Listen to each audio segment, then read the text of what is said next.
করে বৃদ্ধা দেখতে পান একটা লম্বা কালো ছায়া বন্ধ জানালার এক পাশ দিয়ে ঘরে প্রবেশ করতে থাকে। মৃদু আলোতে একজন মানুষ দাঁড়িয়ে থাকলে তার ছায়া যেমন দেয়ালে পড়ে, সেই রকম ভাবে ভেসে ভেসে আসে সেই ছায়াটি। বৃদ্ধা এক রকমের প্যারালাইজড হয়ে যান, যেন তার চোখ দুটো শুধু কাজ করছিল। তিনি দেখতে পান সেই ছায়াটি ভেসে ভেসে লাশের পাশে এসে দাঁড়িয়েছে। অসম্ভব কালো ছায়া, চিকন দেহ, দুটো হাত, লম্বা লম্বা চুল, তাও মাথা থেকে পা পর্যন্ত।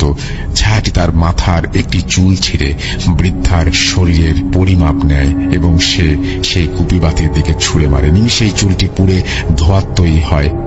ঘটনাটি এই পর্যন্ত হলে বোধহয় ঘটনাটি আকস্মিক একটি ঘটনায় পরিণত হতো, কিন্তু এরপর যা ঘটে তাতে ঘটনাটি একটি মর্মান্তিক ঘটনায় রূপ নেয়। যে কোনো সুস্থ মস্তিষ্কের মানুষের চিন্তার মাঝে যেটা বিরাজ করে না।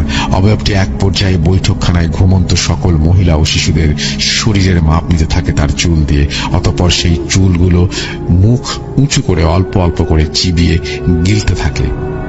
এভাবে সকলের পরিমাপ নিয়ে অবয়বটি মৃত বৃদ্ধার লাশটি পাতাল করে নিয়ে দেয়ালে ছায়ার মতন ভেসে ভেসে জানালা এক ফাঁক দিয়ে চলে যায় এবং যাওয়ার সময় টিনের চালে বিকট একটি শব্দ করে চলে যায়।